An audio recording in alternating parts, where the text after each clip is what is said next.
Não foi quando ele me chamou pelo nome do meu ex, nem quando ele fez um brinde sem sentido. Foi quando percebi que a minha vida inteira tinha sido construída em cima de silêncio. E naquele momento, eu quebrei esse silêncio. O salão estava iluminado por luzes douradas e repleto de vozes e risadas. Era para ser uma noite de celebração, o aniversário de 60 anos da minha mãe. Um marco que todos aguardávamos com ansiedade. Havia música ao fundo, taças tilintando, crianças correndo entre as mesas. Todos os olhos, inevitavelmente, se voltavam para ele. O meu irmão mais velho, o orgulho da família, o homem que desde pequena eu tinha aprendido a admirar e proteger. Mesmo quando isso me custava o sono, a paz e até a própria voz, ele levantou-se para fazer um brinde. Segurava a taça como se fosse um troféu, o rosto iluminado pelo reflexo das velas. Falava bonito, como sempre.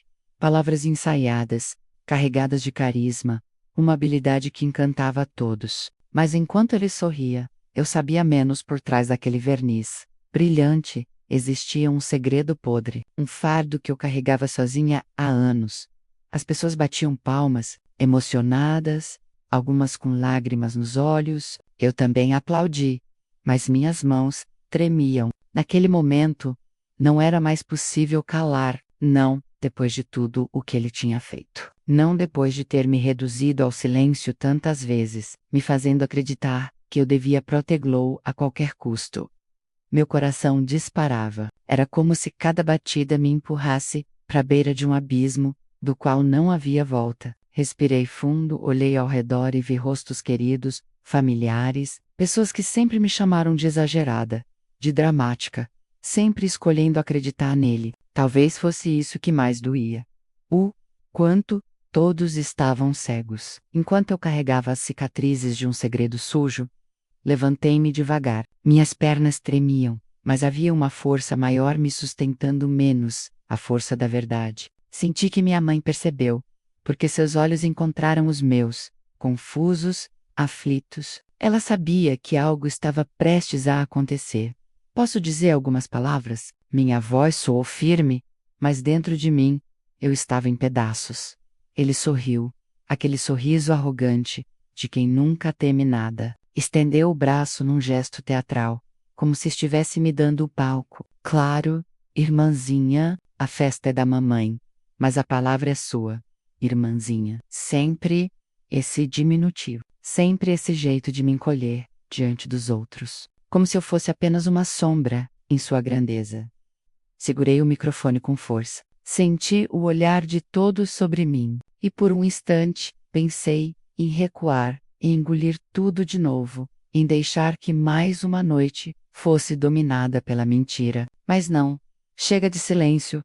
Eu também quero brindar a mamãe, menos comecei, respirando fundo. Mas não posso ignorar o peso que me sufoca há anos. Todos aqui veem um homem brilhante, carismático, que parece perfeito, mas eu preciso contar que essa perfeição é uma farsa. Um burburinho percorreu o salão. Meu irmão, ainda sorrindo, tentou me cortar. Vamos, não estrague a festa com seus dramas. Mas eu não parei. Minhas palavras saíram como um vendaval que ficou represado por anos. Durante todo esse tempo, eu calei. Calei quando ele mentiu, quando manipulou, quando me usou como escudo. Calei porque achei que era minha obrigação proteger a família, preservar a imagem dele. Mas cada silêncio foi uma ferida em mim. E agora, eu não consigo mais carregar esse peso sozinha. O salão inteiro mergulhou num silêncio sepulcral. O som da música desapareceu. Até as crianças pararam de correr. Minha mãe cobriu a boca com as mãos. Alguns convidados se entreolhavam constrangidos. Meu irmão, ainda tentando manter a pose, começou a rir nervosamente. Você enlouqueceu. É isso? Está inventando mais uma das suas histórias. Mas havia algo diferente na minha voz naquela noite. Pela primeira vez, eu não tremia diante dele. Pela primeira vez, eu não recuava, não. Olhei diretamente em seus olhos. Você sabe que não estou mentindo. Eu não revelei tudo de imediato. Apenas o suficiente para deixar o ar pesado. Para fazer as primeiras rachaduras naquela muralha de mentiras que ele havia erguido ao longo dos anos. A verdade viria aos poucos, eu sabia. Mas Aquele momento era o estopim. E enquanto eu falava, uma pergunta ecoava dentro de mim, mais alta do que qualquer aplauso ou vaia, mais forte do que o medo. Até onde vai a lealdade? Até onde alguém deve se calar em nome da família, do amor, da aparência, e até quando o silêncio deixa de ser proteção e se transforma em cumplicidade? Quando fechei os olhos naquela noite, diante de todos aqueles olhares incrédulos, fui transportada de volta à minha infância. É estranho como a memória funciona. Basta um detalhe, uma faísca, e de repente você se vê caminhando por corredores antigos, ouvindo vozes já esquecidas, sentindo cheiros que julgava perdidos.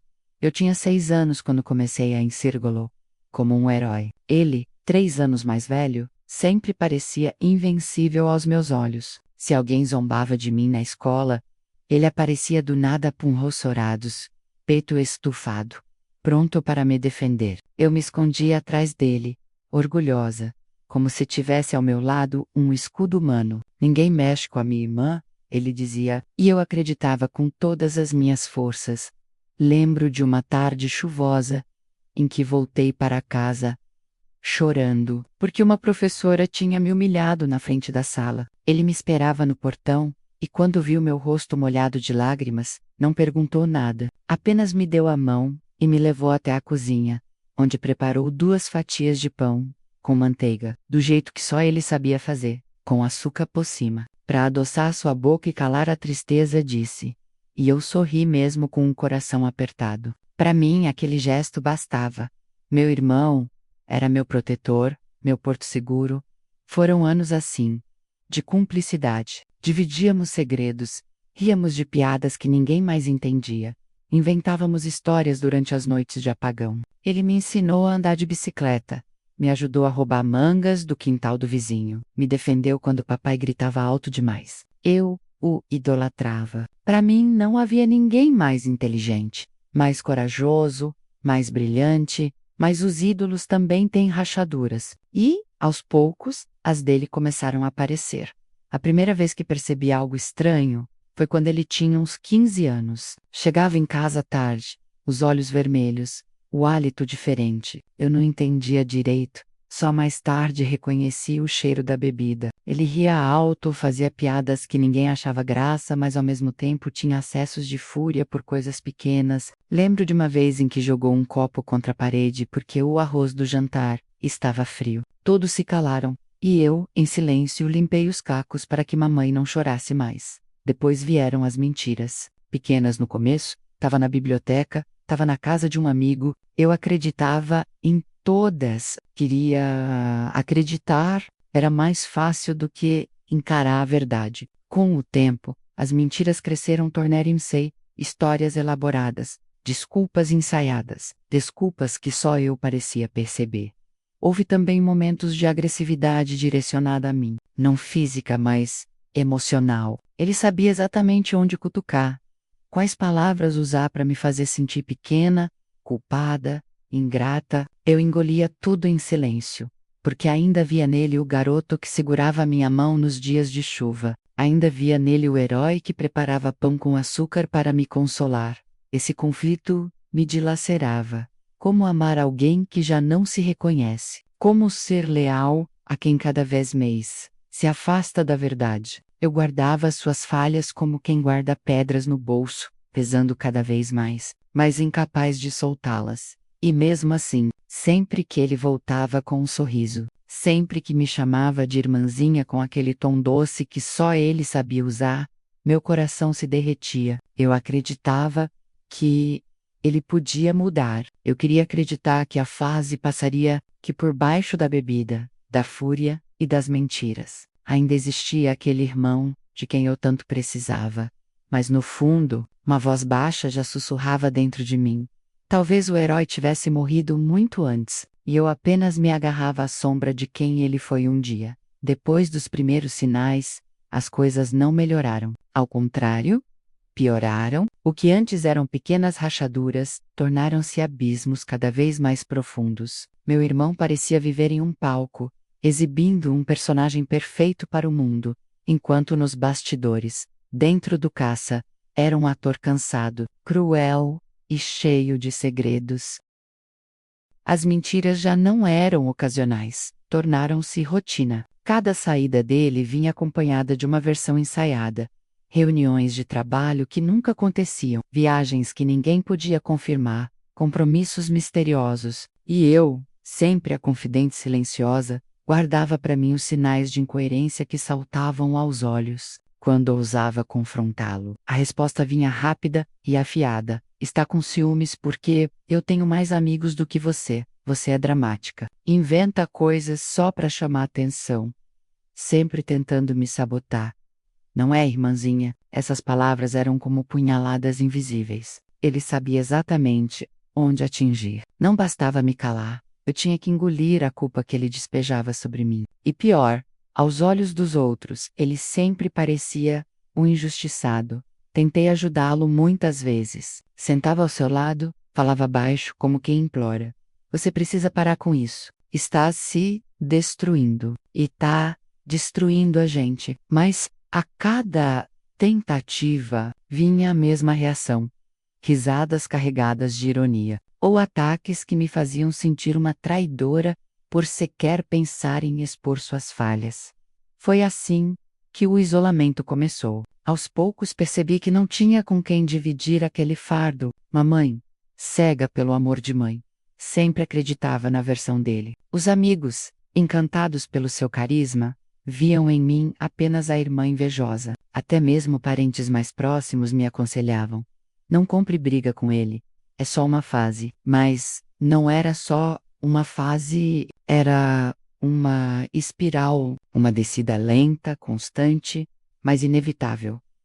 Ele começou a sabotar minhas pequenas conquistas. Uma entrevista de emprego que nunca recebi, porque ele fez comentários depreciativos sobre mim ao conhecido que me indicava. Uma apresentação na faculdade que não consegui fazer, porque ele pegou sem querer minhas anotações. Até meus relacionamentos eram alvos. Sempre havia um jeito de insinuar algo, de lançar dúvidas, de minar minha confiança com os outros, e eu, cada vez mais sufocada, me calava. Porque sabia que se falasse, seria acusada de exagero.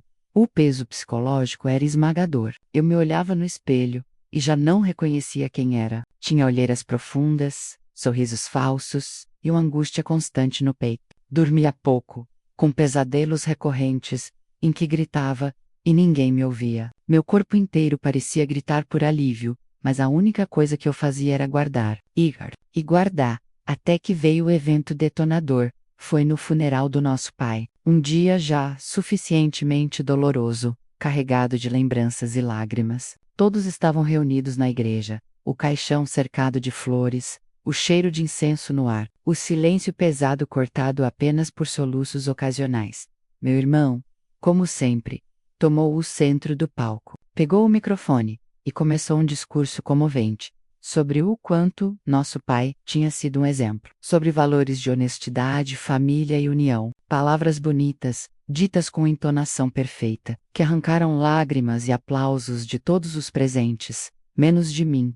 Eu sabia a verdade. Sabia que nos últimos meses de vida do meu pai, meu irmão não tinha sequer aparecido para ajudá-lo com as consultas médicas. Sabia que havia desviado dinheiro da conta do papai justificando que o era empréstimo temporário. Sabia que, no fundo, aquele discurso não passava de mais uma encenação. E, pela primeira vez, não consegui calar. Você não tem direito de falar assim. Minha voz ecoou no salão, surpreendendo até a mim mesma. O choque foi imediato. Cabeças se viraram. Olhares de reprovação me atingiram como pedras. Mamãe apertou meu braço, pedindo silêncio com lágrimas nos olhos. Mas já era tarde. A verdade tinha escapado. Ele me encarou, e por um segundo, vi o pânico em seus olhos. Mas rapidamente recompôs o personagem, transformando o medo em indignação. Viu só? Disse, a voz carregada de falsa dor. Até no velório do nosso pai ela tenta me destruir. E foi assim que, diante de todos, eu me tornei a vilã.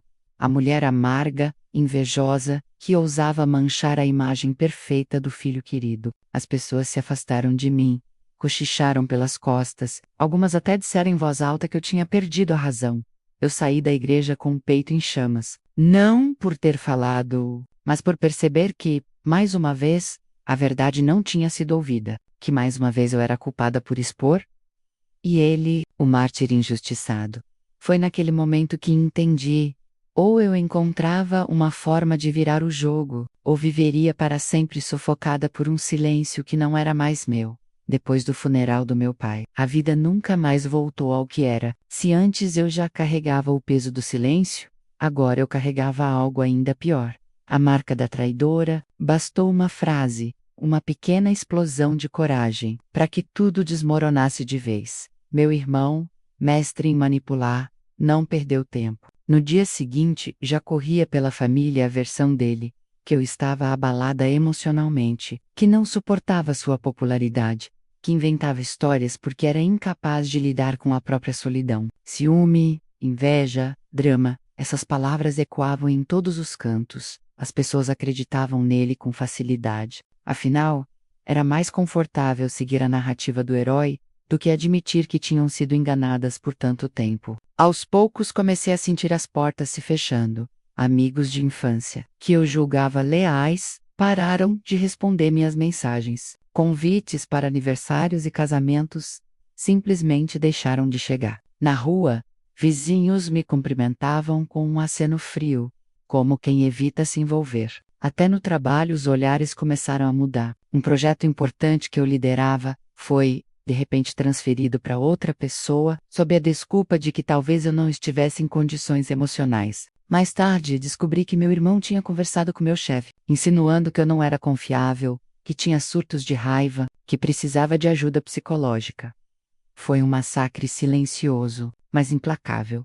As semanas se arrastaram, e eu afundava, cada vez mais sozinha, mais desacreditada, dormia o dia inteiro quando podia, ou passava as madrugadas acordada, presa num ciclo de raiva e tristeza. Cheguei a pensar que talvez ele estivesse certo, que talvez eu fosse mesmo exagerada, dramática, incapaz de viver sem criar problemas. A depressão me engoliu devagar, como areia movediça.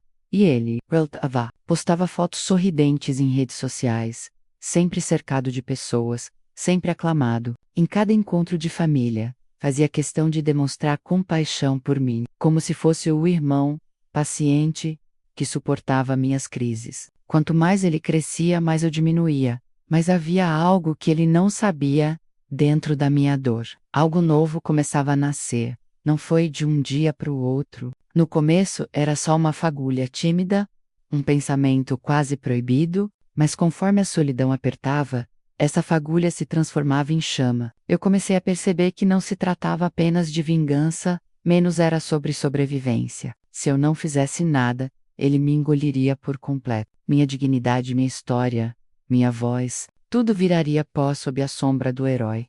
Eu precisava reagir. Não com gritos, não com acusações públicas. Já tinha aprendido que esse caminho só me tornava alvo fácil. Minha vingança teria que ser diferente. Silenciosa, calculada, impossível de ser negada. Comecei observando, guardando mensagens, documentos, rastros de mentiras que ele espalhava sem cuidado. Conversas que antes eu tentava esquecer. Agora, anotava palavra por palavra. Passei a ouvir mais do que falar, a colecionar pequenos pedaços de verdade que, sozinhos, pareciam insignificantes, mas juntos formavam um quadro assustador. Também mudei a forma de lidar com as pessoas. Deixei de tentar convencer quem já tinha escolhido acreditar nele. Em vez disso, passei a cuidar de mim em silêncio, a reconstruir forças longe dos olhares acusadores. Busquei ajuda profissional, ainda que escondida, e aos poucos recuperei a clareza que a depressão havia me roubado. E quanto mais clareza eu tinha, mais a ideia se consolidava. Eu não iria apenas expor meu irmão. Eu iria desmontar paica por paica a imagem de perfeição que ele havia construído. E quando caísse, não seria porque eu gritei, seria porque a própria verdade, nua e crua, finalmente falaria por si mesma. Foi nesse momento que percebi que já não era a mesma mulher que tremera ao pegar o microfone no funeral. Eu estava mais fria, mais estratégica. O medo ainda existia, mas já não me paralisava. Pelo contrário, me alimentava. Naquele silêncio, sozinha no meu quarto, uma promessa nasceu dentro de mim. Ele tinha me transformado em vilã, me roubado amigos, me colocado contra a família, mas eu faria justiça. Não é só por mim, mas por todos os que ele enganou. E pela primeira vez, em muito tempo, consegui dormir em paz, porque agora eu tinha um plano. Comecei pequeno, quase como quem coleciona migalhas de pão para não morrer de fome. Prints de conversas, e-mails com desculpas contraditórias, extratos bancários que mostravam transferências que ele havia jurado não ter feito. Nada parecia, isoladamente, terrível, o bastante para derrubá-lo menos, mas eu não precisava de uma única prova devastadora. Precisava que as peças encaixadas contassem uma história que ele não pudesse mais reescrever. Havia também testemunhas que eu, por orgulho bobo, nunca havia procurado. Pessoas que ele enrolara com promessas de emprego, namoradas que partiram contendo vergonha e medo, ex-colegas que viram comportamentos que eu só ouvira em cochichos. Fui atrás de todas, expliquei, com honestidade e sem dramatismos, o que eu sabia e por que aquilo importava. Surpreendentemente. Algumas aceitaram conversar comigo, outras pediram anonimato. Guardei cada relato com o mesmo cuidado de um arqueólogo que não quer destruir o fóssil ao mesmo tempo. Aprendi a usar o que eu tinha com estratégia, em vez de despejar tudo nas redes sociais, um caminho que eu sabia que poderia ser tratado por ele como difamação. Procurei canais oficiais, levei um dossiê recheado de documentos, prints e depoimentos, menos ao departamento de recursos humanos da empresa, onde ele estava sendo considerado para uma promoção duvidosa. Mostrei as contradições, as faltas não registradas, as desculpas que se tornavam padrões. O Arraque, constrangido, abriu uma investigação. Foi a primeira rachadura pública, uma notificação interna para apurar condutas. Não parei por aí. Procurei um jornalista local que investigava casos de abuso de poder e fraudes em pequenas empresas. Não o chamei de vingança. Chamei de responsabilidade. Entreguei o material com a condição de que o conteúdo fosse checado e publicado apenas se houvesse confirmação independente. O repórter foi meticuloso, ligou para nomes, verificou transações bancárias, falou com advogados. Quando saiu a primeira matéria, com fatos checados, menos nada sensacionalista. Apenas registros e depoimentos, menos a bolha começou a estourar. As redes sociais, que antes o alimentavam com curtidas e comentários carinhosos, tornaram-se um tribunal. Ele tentou reagir com ataques pessoais e acusações vagas. Eu respondi com silêncio e provas. Cada mentira dele foi confrontada por um documento, cada tentativa de manobra emocional se chocava contra um e-mail, uma planilha, uma foto. Pessoas que antes o elogiavam começaram a perguntar, a pesquisar, a compartilhar textos e evidências. A imagem construída por anos se rachava como cerâmica em queda. Houve resistência, alguns membros da família negaram tudo, outros criaram uma narrativa paralela para protegê-lo. Meu rosto continuou manchado por rumores, e foi necessário aceitar que eu não iria agradar a todos. Mas havia um novo coro. Colegas de trabalho que haviam sido preteridos por ele, ex-namoradas que encontraram coragem para falar, fornecedores lesados que finalmente colocaram suas reclamações no papel. A soma desses relatos foi implacável. A queda foi lenta, porque as grandes quedas inevitavelmente o são. Primeiro, ele perdeu a promoção. Depois, contratos com clientes antigos começaram a evaporar. Fornecedor, após checar documentos que eu havia conseguido, rescindiu o contrato por justa causa. Pequenas empresas com quem ele fazia negócios pediram reavaliação de pagamentos. Em pouco tempo, a vida pública, que ele ostentava, começou a ter rachaduras financeiras e reputacionais. E, mais importante para mim, começou a ter consequências reais. O dia em que ele me procurou, algum humilhado e buscando negociação, lembro como se fosse filme. Olhos cansados, a postura murcha de quem perdeu o palco. Chris me Cooper, eu ouvi tudo, com calma, fria. Não era mais o ódio que me guiava, era a necessidade de fechar um ciclo. Exigi que ele assumisse publicamente seus erros, que pedisse desculpas as pessoas que prejudicara e que buscasse ajuda profissional. Queria reparação, não espetáculo. Queria que ele não tivesse mais poder de manipular quem o cercava. Algumas pessoas disseram que fui cruel, outras, que fui justa. Eu mesma senti um turbilhão. Alívio, por ver a verdade ter peso. Culpa por ter exposto feridas que agora sangravam à vista de todos. Mas não me arrependi. A vingança que planejei não era apenas para feri-lo, era para recuperar minha voz. Cada documento entregue, cada depoimento confirmado, era um tijolo que eu colocava na reconstrução de mim mesma.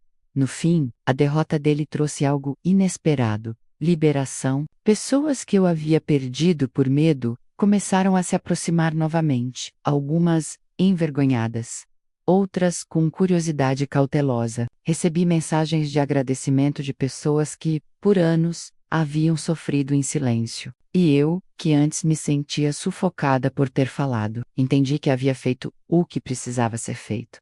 A vingança terminou não com um grito, mas com um suspiro prolongado de saída. A verdade, quando bem apresentada e sustentada por evidências, tem um peso que nenhum carisma consegue segurar para sempre. E eu, finalmente, fora capaz de devolvê-la ao mundo. ChatGPT can make mistakes. Check important info. Quando a poeira finalmente assentou, eu percebi algo inesperado. Não havia um sabor doce de vitória. O que encontrei foi um silêncio diferente. Não mais o silêncio sufocante que me aprisionava, mas um silêncio amplo, respirável, como uma casa vazia, depois de uma longa tempestade. O vazio estava ali, sim, mas era um vazio que me convidava a reconstruir, a ocupar com algo novo. Não fiz o que fiz por ódio, percebi. Fiz por necessidade, por sobrevivência. Durante anos, meu corpo e minha mente carregaram o peso de proteger quem não queria ser salvo, de silenciar verdades que me corroíam por dentro.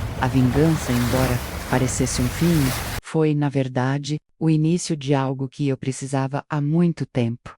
Justiça, não apenas para mim, mas para todos que foram feridos pelo mesmo ciclo.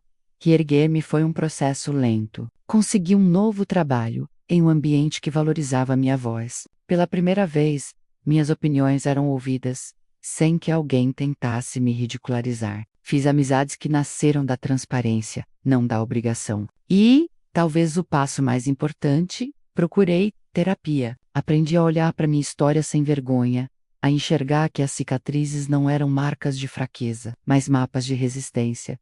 Escrever também se tornou parte da minha cura. Transformar memórias em palavras foi o jeito de dar forma ao caos, de organizar dores que antes me pareciam um labirinto sem saída. Cada página era uma espécie de libertação.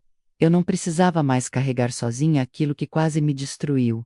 Hoje, quando olho para trás, entendo que a vingança não foi sobre ele, foi sobre mim, sobre meus limites, minha dignidade, minha capacidade de dizer basta. Descobri que amor e lealdade não podem existir sem respeito e verdade. Descobri que me calar era uma forma de me trair, e que romper o silêncio foi o ato mais radical de amor próprio que eu já pratiquei.